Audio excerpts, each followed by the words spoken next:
So my journey began with me flicking through the stock character designs to see if something in particular tickled my fancy. Alas, nothing did. So I eventually settled on the guy that looked least happy to be in this game. Then, in order to make him look like 47, I gave him the pastiest skin color I could find, aptly labeled British, that coincidentally made him glow in the dark. I also wondered if there was any wiggle room in the Hitman lore books to rewrite him as an assassin with a 670s rockstar mullet, but it simply wasn't cricket. I then slammed a couple of bright blue eyeballs into his noggin that I found in some bin somewhere in the Walmart car park, and then crash dieted my way through several dozen bodies until I finally found the perfect one. With that out of the way, I then cracked out the dusty, rusty old hammer and chisel, and I prepared to carve out the most supreme chunk of nightmare fuel that this series had ever seen. This is what I finally ended up with, though I later realized that I looked a little bit too normal for a Cheru video and got a ton of hectic plastic surgery after joining the UFC to really mess my crap up. But that's something for you to look forward to a little bit later on in the video. I then gave myself a fancy full bodysuit tattoo so I could walk around naked without technically being naked, and gave myself some red shorts and some red gloves to match my lovely red tie. As for the old mouth guard, however, well, the game was broken and none of them actually seemed to appear in my mouth. So, you know, whatever, I don't even remember what I picked, to be honest. I then set my first name to Agent, my last name to 47, my nickname to the Doctor, and my social media handle to Dr47. I set my hometown to Colorado Springs in Colorado and my age to 18 so I would have a nice long career ahead of me, inflicting CTE on my enemies inside of the octagon. I then made myself 185 centimeters and made myself a nice light 66 kilos so I could join the lightweight division, as the division is pretty stacked at the moment and quite fun to watch. I decided to be an MMA guy, meaning that I was good at absolutely nothing, and then I got ready to put in the work. Oh yes, and I also set the career difficulty to legendary, because I like to cry. Then just like that it all began, down in somebody's backyard in Sydney, Australia, where I was competing for the praise and adoration of all the other yobbos in the area. Captain Synthol came over and told me that if I could knock this guy's jaw off his head and over the roof onto the street behind the house, that he would buy me a suit to cover my naked body. I told him I was already wearing a suit, but I'd bash him anyway. But then me mum rocked up and told me that I was grounded for getting such a stupid tattoo, and that I was also no longer part of my family and I had to live on my own and move to Sapienza. I couldn't believe it, but I was jacked. The fight got underway and I realized that I hadn't played this game since the last video 6 months ago, so I spent the first few moments button mashing trying to remember what's what, but then accidentally pieced him up and kicked him in the head, sending him to the floor. I then found my confidence and started spinning around like a ballerina, ensuring that I taunted him as I went as though he were actually a real player, and then landed a single straight that sent him to the Netherrealm. I then jumped on the fence and told everyone that I was actually naked, and within about 5 seconds my knockout went viral and I knew that I was about to become the next president of the United States of America. Herb Dean at home told me that the White House was a few days jog away from Sydney and that I should start running now if I wanted to get there before my 80th birthday. So I did. When I finally arrived, however, I realized that the Goggle Maps had led me to the wrong White House. I mean, it was a White House, but not the White House. Seemed like a place for sweaty dudes to roll around on the floor together, half naked, and I thought maybe that would be better than being president after all. Interestingly, everyone in the gym was frothing over a viral knockout they had seen on the internet featuring yours truly, but when I took a look at the video they were watching, it was not me. I didn't tell them that though, because they did offer me a discount if I signed up, and I am a cheap schmuck. I then came back at the crack of dawn the next day, ready to become the next big superstar at rolling around on the floor with half-naked sweaty dudes. Me and Coach then smashed fists and took a few moments to appreciate and deeply inhale all the asbestos floating around in the crisp morning air. It was very spicy. He also told me that the first step to becoming the best was to beat the best, and the best fighter he had in his gym was his 120-year-old punching bag that had survived 2 world wars and immeasurable amounts of asbestos. And I'm not gonna lie, I was nervous, but I was not one to turn down a challenge, even against a 2-time war veteran with invincible lungs of steel. Alas, no matter how hard I tried, I just couldn't make him bleed. He was truly the ultimate fighter, and I questioned my life decisions and whether I had any future in this sport. I decided that I didn't.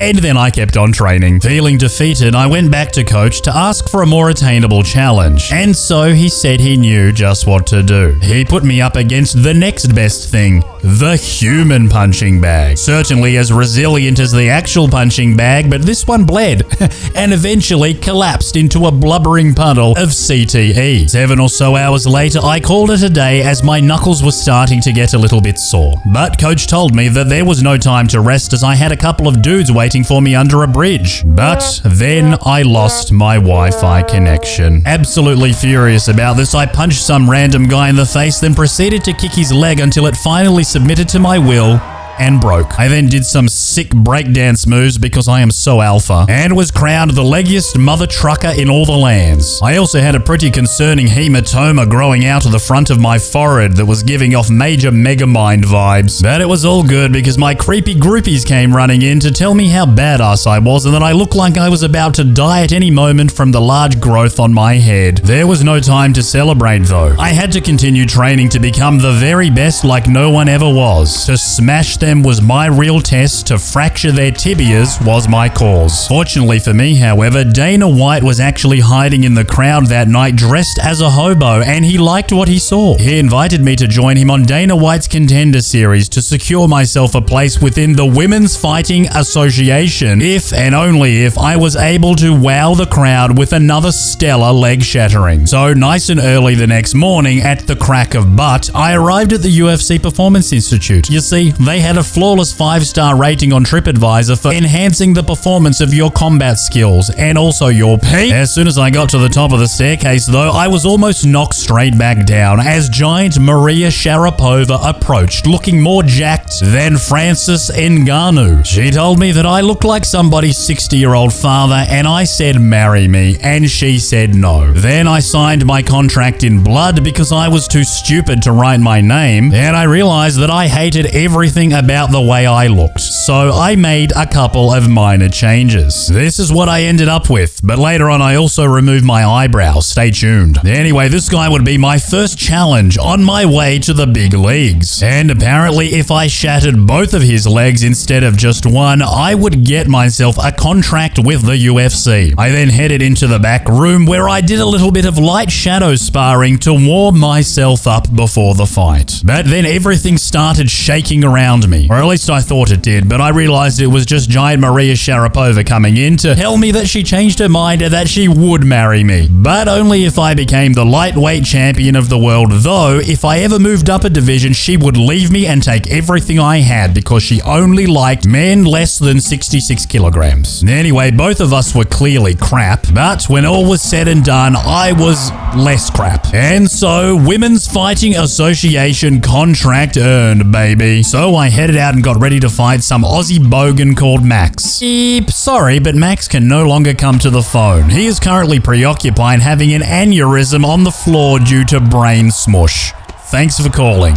Bye. The other chumps that the WFA served up for sacrifice also failed to impress me, succumbing to the power of my spatially economic face. Everything just jammed right up in the middle of it all, focused, laser-like. Now please enjoy this delightful knockout that could only be summed up as, well, delightful. Uppercut, yummy, yummy. Oi DC, play that back, mate. The people want to see it in extra slow motion. Oh, yeah, that'll do it. Crunchy. One after another, I continued to ragdoll fools like it ain't no thing. And at one point, I even started to feel bad. No, I didn't. I love it. I love it a lot. It make me go, Matter of fact, I was so good that not even Sugar Sean stood a chance. My moves were too spicy. But just then, however, my coach sent me a love letter telling me that the UFC wanted me in the actual UFC and not in whatever it was that I had been fighting in for the past few years of my life. I said thank you, please. Then I signed my new contract and got ready to make less than I was making on my previous one. Stoked. In the back room, Coach and I slapped pads together for a while as we got ready for the... Excuse me. For the biggest fight of our career in the UFC, baby. Still, this was no time for me to get a big head, as my head was already enormous. I mean, Coach even said so, and he also said I was disgusting to look at and that my parents probably hated me. Joke was on him though, because I actually gave birth to myself. But despite his hurtful comments, I fortunately had 2 nipples. And coach said that as long as I had 2 nipples, everything would be okay. But then we hit the pads a little bit more, and one of them fell off. Now, with 1 nipple and my center of balance being completely ruined forever, I had to muster up everything I had to stop myself from toppling over to the side. But in the end, I got the job done with a little bit of ninjutsu that I like to call the slap-a-dap-a-ding-dong Supreme Special Surprise. Now, having crushed my first opponent in the UFC, I got the chance to fight an actual dude that existed somewhere in the real world. A guy that hasn't fought for years, but whatever. I slipped his slop, but then he slapped my slip. So I slopped his slup and make him slap.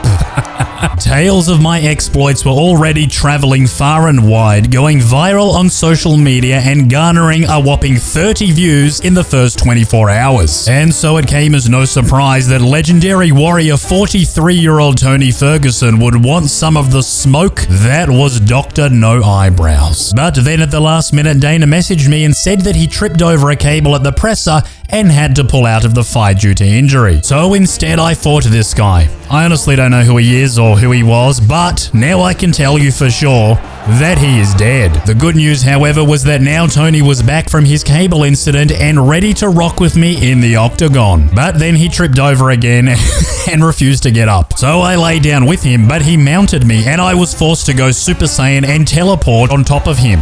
To get forward a few minutes, and we were both still looking fresh as a daisy. But then this happened. Then I fought this nobody and elbowed him into oblivion against the cage, so I thought I'd share it with you because it was delicious. Yummy. And then this guy got it too. Ooh, nom nom nom nom nom. Slow-mo replay, baby! Boom! That might look like blood, but it is actually all of his brain cells flying out of his mouth into the front row. Everyone got smarter that night, except him. Anyway, having now broken my way into the top 15, it was time for me to start thinking about my opponents a little more seriously. And so my next one was none other than Paddy the Baddie. But despite his best efforts to rub blood all over me, my knees were simply too powerful. And his stomach was sadly not powerful enough. But just then, whilst I was simming my way to the next fight offer, I got a Twitter voice message from Mr. Conor McGregor asking me to be his opponent for his comeback fight. So I said, yes, sir. Anything you say, sir. But then I got another bad news message from Dana telling me for the second time that Tony Ferguson pulled out of our fight. So I was just like, all right, that's fine. Bring on the replacement. It's okay. I don't ever know who I am anymore. And I think I might have just crapped my pants. It didn't matter to me, though. This was my first time headlining a card as the main event, and that meant 5 rounds in the octagon, something I'd never done before. My palms were sweaty, knees were weak, arms were heavy, and there was vomit on my sweater already. Mum spaghetti. But I was ready for this opportunity, and to show the entire world why I was the best in the world at absolutely nothing. The bright lights of the T-Mobile Arena were blinding, and I immediately got excited about the carnage that was about to unfold. It was also at that very moment that I realized that I might actually not even be human. As a matter of fact, I was pretty sure that I was an ape. I then told my team I loved them and kissed them all on the lips, and headed in to do work, making sure I wiped the dog poo-poo that I'd stepped in earlier all over the canvas on the way in. Now, my opponent was some Polish guy who apparently was a really big deal and who everyone was counting on putting my lights out. This was gonna be a spicy one, I thought. And as Bruce had his usual aneurysm in the middle of the octagon, I knew this was my moment for greatness. The fight started and my opponent tried to show me respect, but I got tricky and then paid the price for being a dickie. So I tried to knee him in the face, but his block was too powerful. So I jumped in the air and kicked him in the penis. Then finally I slipped and slapped until he slopped and slept all in 20 seconds. The good news though was that Tony McFerguson was now ready to fight me again. It did strike me as a little bit odd though, as Bruce introduced him, that he seemed so relaxed. As a matter of fact, his face didn't even move at all. Clearly this man was a true veteran of the sport. His experience in the octagon immediately showed with his lightning fast hand speed and laser-like precision slamming into my head early on. But instinct kicked in and I pulled back just in time to land the sloppiest, slowest overhand that I am still to this very day amazed that it actually connected. We then threw some hands and eventually this happened. I then got a message from John Anik informing me that Al Iaquinta was salty that I had never accepted his fight request. That's funny, I thought to myself. I was sure that he was my first real fight in the UFC, but then I realized that we probably both had CTE and were probably both figments of my own imagination anyway. So I cartwheeled my way into the octagon to play cartwheels with my mate Fiziev, but I accidentally cartwheeled into the side of his head, and now he is dead. The good news though was that #1 contender in the lightweight division, old mate Justin, who was now fully recovered from what happened at UFC 300 last week, had invited me to rumble with him in the jungle. But then 3 minutes into round 1, this happened. Oh no. And then the next day, my next fight offer came through, and it was from none other than current reigning champ of the lightweight division, Dustin the Diamond. Oh, this was gonna be a banger, I thought to myself. And now being a 5-star athlete in the stand-up game, I was more confident than I had ever been before. The fight started off like pretty much every other fight, where I did some sloppy ninja stuff that got dodged, and then I spun around in the air and kicked him in the gonads. Dusty was a pro, however, and knew that on the feet, nobody in the galaxy stood a chance against me, so he very wisely took me down to the floor, which was very, very romantically testicle. And then he proceeded to pulverize my already jacked up chimp face. Absolutely enraged by this, I knew what I had to do, and this is what I had to do.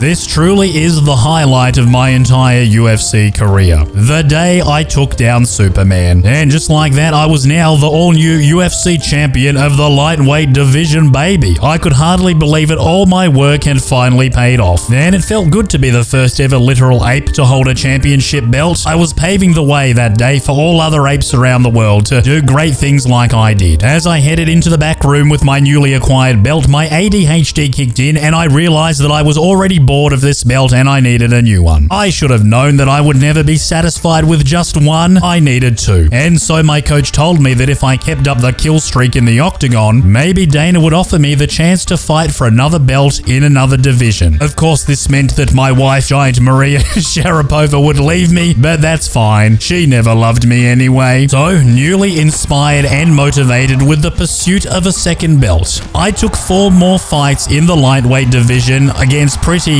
good people who are pretty good at being people, and I absolutely cut through them like a blunt knife through a piece of wood. Finally, however, the message came through asking me, do you want to get another belt? And the answer was clearly, who am I? And so for the very last fight of my career before returning to the jungle, I got myself ready for my super fight where I would be competing for the welterweight belt against Shavkat Rakhmonov. Was I going to rise to the occasion or crumble like dry dog poo-poo in my hand? The answer to that was very clearly...